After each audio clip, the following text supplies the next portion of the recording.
brothers. Stay strong, Charge Bolt. I'm sorry, but that was super wholesome. So in this chapter, we get to see what's been happening with the Pro Hero team taking care of the Paranormal Liberation Front. And with that team, we have Tokoyami and Denki. Denki's still freaking out because he doesn't feel like he should be there. Of course, they do have a reason for him to be there. The Pro Heroes have learned that the Paranormal Liberation Front has a quirk user who, similar to Denki, uses electricity, and apparently is powerful enough to take down a huge group of people with that electricity. So Denki is there to be used as a lightning rod and absorb all of that electricity. And that is exactly what he does as soon as they break in there. As he's doing that, we go to Hawks, who is still within the Paranormal Liberation Front, and he has Twice subdued, and they definitely need Twice subdued. But the question is it actually Twice, or could it be a clone of Twice? I don't want to fight you, Bubai Gawara. That sounds like you problem. Honestly, that's something I would say. So we pick up in this chapter where we left off with Denki taking all the electricity from the electric villain. The electric villain's about to give him 1,000,000 volts to see if he can handle that, but before he can do that, Edgeshot ends up using his 1,000-sheet pierce and pierces both his lungs. He proceeds to tell that villain, I have pierced both your lungs. You probably don't want to move, because if you move around too much, you might not survive. And then we get to see 2 Class 1B students who are doing great at subduing villains. We get to see Mudman, who can make the ground mud, and we get to see She-Mage, the mushroom girl. Then we switch over to someone warning Redestro in their secret underground meeting place, hey, the heroes are here and there's only one way out and it's through the mansions and that's where they're at. Then we get to see Hawks and Twice is not happy that he is mistrusted. That sentiment trip me up now. You're not a hero, none of you are, and never were. Poor Twice. So in this chapter we start off with Fat Gum, Amajiki, and Tokoyami at the mansion, and they're about to block off the last entrance to the underground bunker where all the main villains are, including Redestro. Amajiki turns into this thing called Centaur, which is a whole bunch of different animals from the different foods he's eaten, and takes out a whole bunch of the bad guys. And then Tokoyami ends up using a new move called Ragnarok, and it just engulfs the whole hallway, not letting anyone get past him. And Redestro ends up stepping up trying to take out Dark Shadow, but Dark Shadow ends up beating him, breaking his prosthetic legs. Then we jump over to Hawks and Twice, and Hawks is telling Twice, because you will never give up, I have to kill you. This is not a choice at this point. I wish it wasn't this way. And then just incinerating the whole room. Now he's there to help Twice is what we're meant to believe, but he doesn't really care if he kills Twice. But Hawks does care, so Hawks ends up getting Twice out of the way and points out to Dobby, you could have burned your friend. And Dobby's like, don't really care. And of course, Twice, still in the mental state of, I've betrayed everyone I love, I need to go save the people I love, jumps out of the way and tells Dobby, get him, I'm gonna go save people. Of course, Hawks is too fast and moves out of the way, catches up to Twice, and as he does that, Dobby turns around and says, Takami Kigo.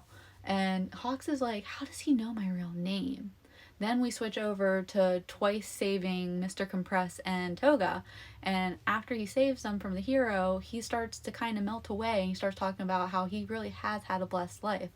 Hawks did catch up to him and literally stabbed him in the back, killing the official Twice. Up with the Dobby Hawks fight right after Hawks has killed Twice, and Dobby says, I can't believe you actually killed him, hero. And Hawks looks back and says, is that really the expression someone makes whenever their friend died?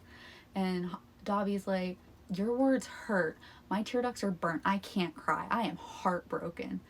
Hawks then remarks, we were able to get background information on every single member of the League of Villain except for you and Shigaraki. Who are you? Then he remembers when he was first drafted by the commission to become a hero.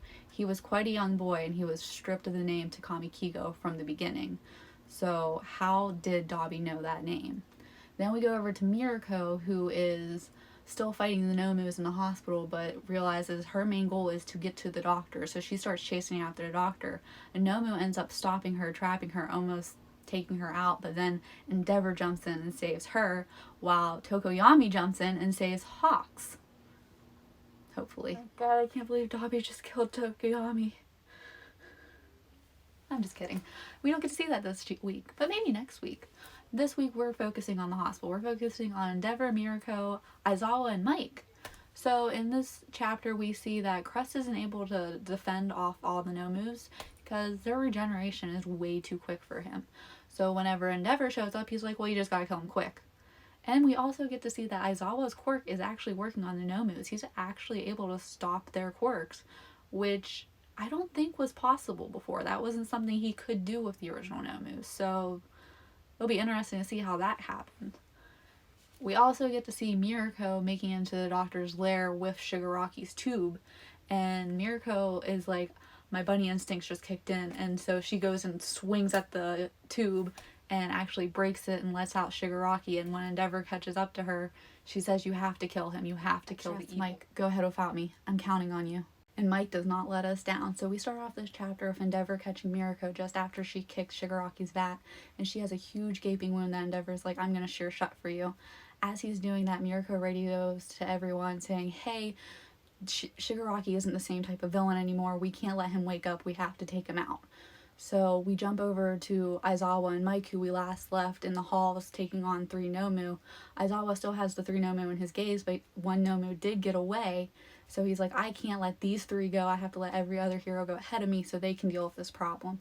So Mike goes running into where Shigaraki's vat is, and just before Dr. Ujiko can wake Shigaraki up, Mike uses his loud voice and shatters Shigaraki's vat. And the other hero that's with him, Express, goes over and checks Shigaraki. He's not breathing. He doesn't have a heartbeat. And Dr. Ujiko is like, the vat was what was keeping him alive. It's what want to be a hero, Tenko. I wish, but I definitely don't think so. So we start off this chapter with Mike grabbing Dr. Ujiko and telling Dr. Ujiko, hey, you control the Nomu. We defeated you. You need to stop the Nomu. He also yells to the hero Xless, the one who said that Shigaraki doesn't have a heartbeat, to watch over Shigaraki. As Mike is taking Dr. Ujiko to the Nomu, we hear Dr. Ujiko say, 70 years ago, nobody believed in my thesis about the quirk singularity, and now there's a huge cult following, and the only person to believe in me was All for One. And he starts explaining his quirk, which is preservation, where he has twice the vitality of an average person, but none of the athleticism. And that's how he's been able to live to 120. Then we jump over to Shigaraki, who's in a dream state similar to Deku's whenever he's with the vestiges. And his family's trying to stop him from going to All for One. But unfortunately, he is going that direction, and he will gain all the power. What's happening with my spare legs? Ryudestro, he's moving. That's not good. So we start off this chapter back at the mansion, back with Tokoyami flying out of Fat Gum and going up to the top floor where he just saw a whole bunch of flames coming out, and he automatically knew it was Hawks in trouble. As he gets to Hawks, it's a little too late. His entire back is incinerated, but Hawks is still alive, so he hurries up and grabs Hawks. As he does that, Dobby lets off another flame, which obviously weakens Dark Shadow. As he shoots off that flame, he starts talking to Tokoyami saying, why are you trying to save this hero? He's dirtier than I am. He just stabbed a man in the back. As he's saying this, Hawks is whispering to Tokoyami, he's just trying to distract you. His flames are hurting him. He's weak too. We can get out of here right now before he recharges. Well, he's just about to be recharged when Getten comes with a huge ice wall blocking everything, separating them, and Tokoyami is able to get Hawks out of the way. After seeing the students of UA evacuating the town closest to the hospital, as they're doing that, Deku starts hearing the voice of the original holder of One for All. As he hears the voice is telling him something powerful has just awakened. He looks up at the hospital, and the hospital starts to decay. We jumped over to the hospital right before that, and we see Shigaraki, and Shigaraki says, I'm cold, and then starts to decay everything around him. Mike is still running away with Dr. Ujiko, and he looks back and he's horrified. Dr. Ujiko is happy as can be.